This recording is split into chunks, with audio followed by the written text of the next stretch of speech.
Welcome back, everyone, to another D&D horror story. My name, of course, is DM Rhino, and remember, if you like this video, leave a like, leave a comment, ring the bell, do all the wonderful things that you can do. So today, we're going to read another horror story from, it's a while back, but this is like cheating DM fed a lich to a low-level party. The whole table quit. Bam bam. Um, So let's have a look in this. So we go into the first part of the paragraph, and it says, a couple of years back, my main circle of friends for more than a decade, 7 including me, were about 12 levels into a campaign that had been on the rocks for a while. This was our second campaign together, the first one with a different DM, the fighter in the story, who was run on a different weeknight. Miraculously, uh, yeah, intriguing conflict, intense planning, creative combat. We were all really into it and jealous, and the jealousy from the DM was palpable. So, when we come back to the second one, there had already been an issue in the past, several levels surrounding the DM's ego and willingness to bend the rules to serve only himself. But as a group of genuinely best friends, we were willing to let most of it slide until the session. Dun dun dun. Long story short, the DM had been gearing us up to fight the BBG from Fighter's backstory, a thug lord that had taken his daughter captive in response to the mercenary work the fighter had done in the past.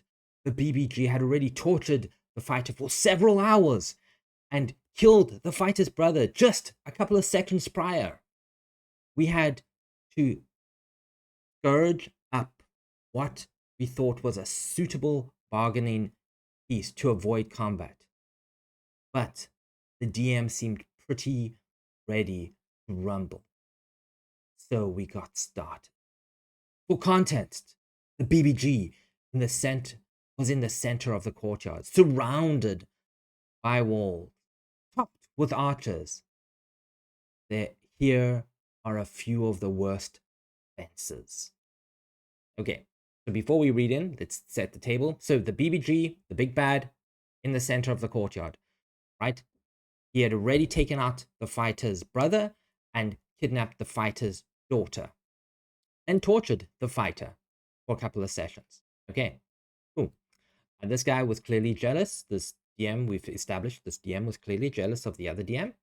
And in the courtyard, they were surrounded by topped walls and archers. So, yeah, the wall topped with archers.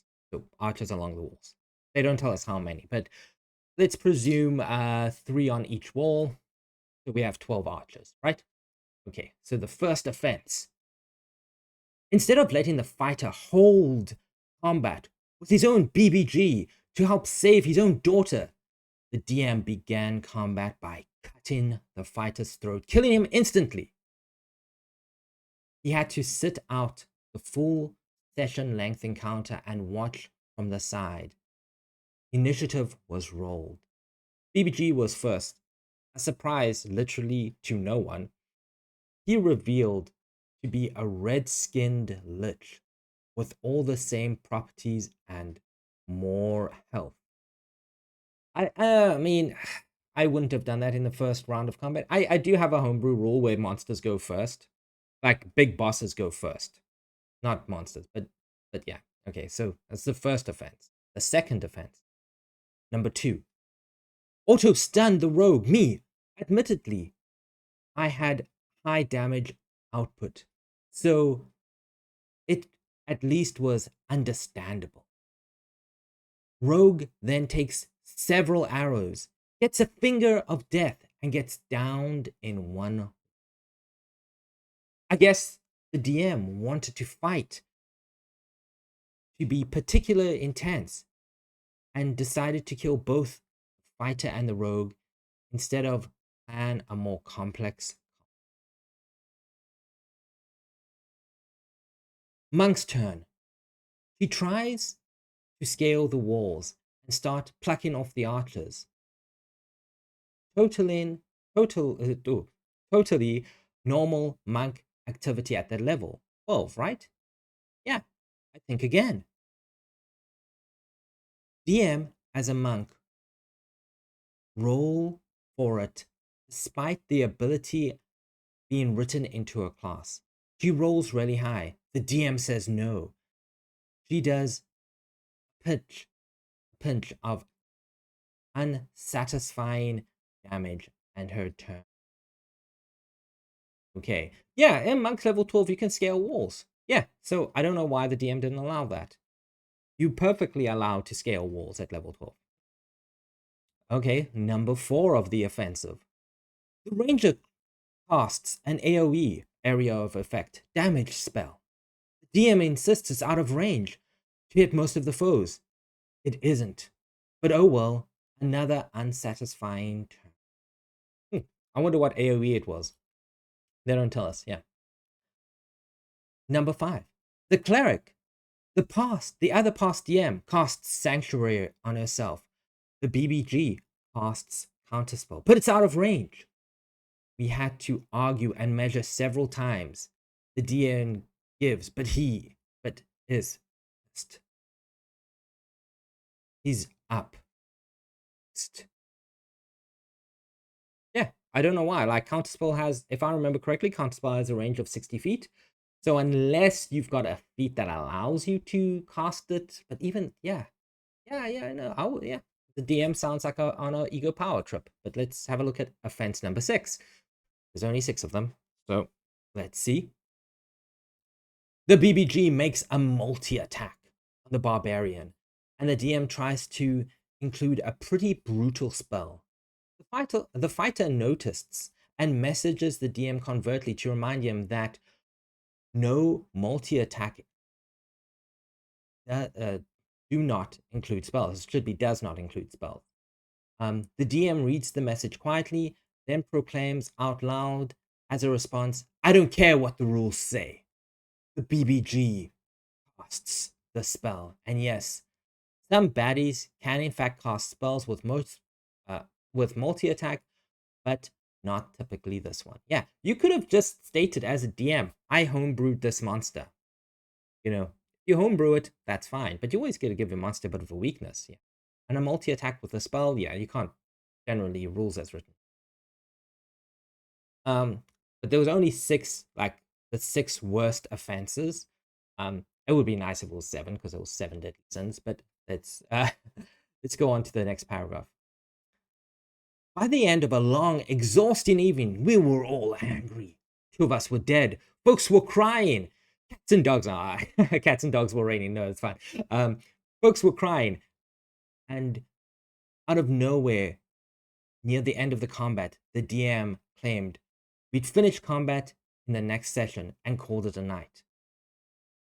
Not only was there no next session the following week, but after several arguments with no budging from the DM, he pulled out of the friend group entirely and cut almost all the ties.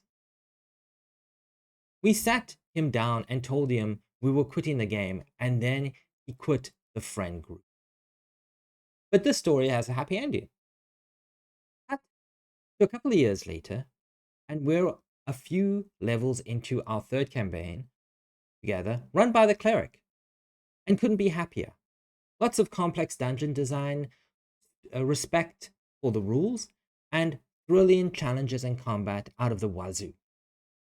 We even picked up the cleric's brother as another player, and have become a stronger group every pass. Well, that's good. Yeah, I wonder what the DM's story was here, because he was clearly going on a power trip, and yeah, I wonder what his backstory was. Like, to cut the you could have he could have just said in the session, or he could have said, hey, you know, I try to do the 1 2 3 combat rule, which is like you build up to the BBG, which is like a bit of story, and then the 3rd session, or you have the big boss fight, which can be a great battle can usually be a long session, so you wanted to take part in the whole session that you have. But I wonder what his issue was, because it sounds like it sounds like he was taking out his own personal anger on the group, which is never good. I mean, you can homebrew a Lich and you can do this, but like killing 2 players off instantaneously, that's never a good sign. Or you could have said, hey, like he's going to attack you first. I would have taken the fighter to the side and saying, this is what I'm going to do in combat. I'm going to down you first because I want to set the scene and give your character more cadence or more anger towards this guy. But then I'm going to attack everyone else, and then I'm going to flee. And I'll give everyone else a chance to revive you and like bring you up again. But to just like start breaking the rules because you're angry at something in your life and take it out on your players, yeah, that's not a good sign. So yeah, I mean, like, I'm glad that you found another group. I don't know what your name was because your username is deleted. So yeah, I am glad that you found a new group and that you found someone that you found a happier place. Yeah, but I'm curious to see what the DM's problem was. But yeah, that is the story for today. Remember, if you liked it, leave a like, leave a comment, ring the bell, all these wonderful things. Until tomorrow, have a great day, and I'll see you all then. Cheers, everyone. Bye.